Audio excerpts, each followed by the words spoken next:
ఆ జరిగిన విషయం అయితే చాలా బాధాకరం అండి. మేము ఎంతో కష్టపడితే కానీ పీజీ సీట్ రాదు. అది చాలా గొప్ప వైద్యం అనేది చాలా గొప్పది. దానికి టైమింగ్స్ ఉండవు. పేషెంట్స్ ఏ టైమ్స్లో వచ్చినా కానీ we have to serve them. So మేము హాస్పిటల్లో అవైలబుల్గా ఉండడానికి నైట్ డ్యూటీస్ ప్రొవైడ్ చేస్తారు. మేము మా స్లీప్ని వదిలేసి ఫుడ్ని వదిలేసి పేషెంట్స్కే ఎక్కువ ప్రిఫరెన్స్ ఇచ్చి మేము అక్కడ ఉంటాం. సో అక్కడ అవైలబుల్గా ఉన్నప్పుడు మా మీద ఇలాంటి దాడులు జరిగితే ఎంత బాధాకరం మీరే చెప్పండి. అండ్ ఎనీవన్ ఇంకా గర్ల్స్ లేకపోతే గైనిక్ ప్రాబ్లమ్స్ ఉన్న వాళ్ళకి మేల్ పేషెంట్స్ ట్రీట్ చేయలేరు కదా.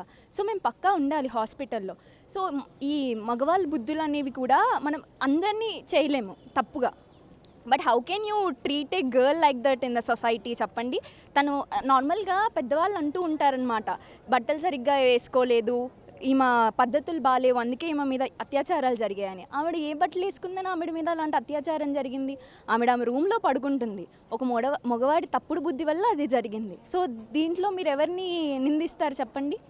ఇలాంటి వాటికి మీరు ఏం చేసినా, అతన్ని చంపేసినా కానీ ఆ డాక్టర్ తిరిగి రాలేదు. ఆ 1 సంవత్సరం అయిపోతే ఒక సొసైటీకి ఎంత సర్వీస్ ప్రొవైడ్ చేసేవారో తన లైఫ్ ఇప్పుడు ఆగిపోయింది. తన ఫ్యామిలీకి ఎటువంటి దిక్కు లేదు.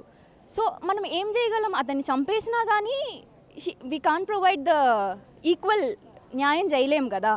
సో ఇలాంటివన్నీ జరగకూడదంటే గట్టి పనిష్మెంట్ ఇవ్వాలి. అలాంటిది ఇంకొకసారి చేయాలని తలుచుకుంటేనే భయపడేలాగా గవర్నమెంట్ తీసుకోవాలి. మేమందరం ఎందుకు ఇలా వచ్చాము అంటే గవర్నమెంట్ కరెక్ట్ అయినది తీసుకొని ఉంటే like we would have been not coming here కదా. సో గవర్నమెంట్ కరెక్ట్గా వర్క్ చేసి మా అందరికి తోడుగా ఉండి ఇలాంటివి ఏమీ జరగకపోతే మేము కూడా సరిగ్గా వర్క్ చేసి సొసైటీ అంతా బాగుపడి అంతా చక్కగా ఉంటుంది. So it's all about humanity service. ఎలాంటి సేఫ్టీ పార్ట్లు ఉండాలంటే సీసీటీవీ కెమెరాలో లైక్ చాలా మంచి ఫీచర్స్తో ఉన్న సీసీటీవీ కెమెరాస్ రూమ్లో పెట్టలేం మనం, ఎందుకంటే we use to have our personal things in our room. So ప్రతి రూమ్ బయట, సెమినార్ రూమ్ బయట ఒక సీసీటీవీ కెమెరా ఉండాలి. And the things is like నడిచే వేస్లో లైట్స్ ప్రొవైడ్ చేయాలి. ఇప్పుడు మా కాలేజే చూసుకోండి ఎగ్జాంపుల్, లైట్స్ సరిగ్గా ప్రొవైడ్ చేయాలి మాకు. రీడింగ్ రూమ్ నుంచి వెళ్తాం మేము, అక్కడ లైట్స్ ఉండాలి మాకు. అండ్ ప్రమిసెస్లో సెక్యూరిటీ బాగుండాలి. ఒక సెక్యూరిటీ గార్డ్ ఉంటే సరిపోరు కదండి. మీరు రాత్రిపూట వచ్చి చూడండి ఇక్కడ ఒకసారి ఎంతమంది ఉంటారో.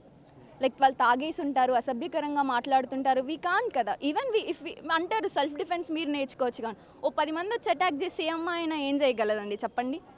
సో సెల్ఫ్ డిఫెన్స్ కన్నా ముందు సెక్యూరిటీని ప్రొవైడ్ చేయాలి, గట్టి సెక్యూరిటీని. లైక్ ప్రతి హాస్పిటల్స్లో, ఇది కేవలం ఆ హాస్పిటల్లోనే కాదు, ఏ హాస్పిటల్లో జరగకూడదంటే ప్రతి ఒక్క హాస్పిటల్లో మంచి సెక్యూరిటీ ఉండాలి. అండ్ అందరూ దీన్ని న్యాయం చేసి ఆ కల్ప్రిట్కి చాలా తగిన పనిష్మెంట్ ఇవ్వాలని కోరుకుంటున్నాను.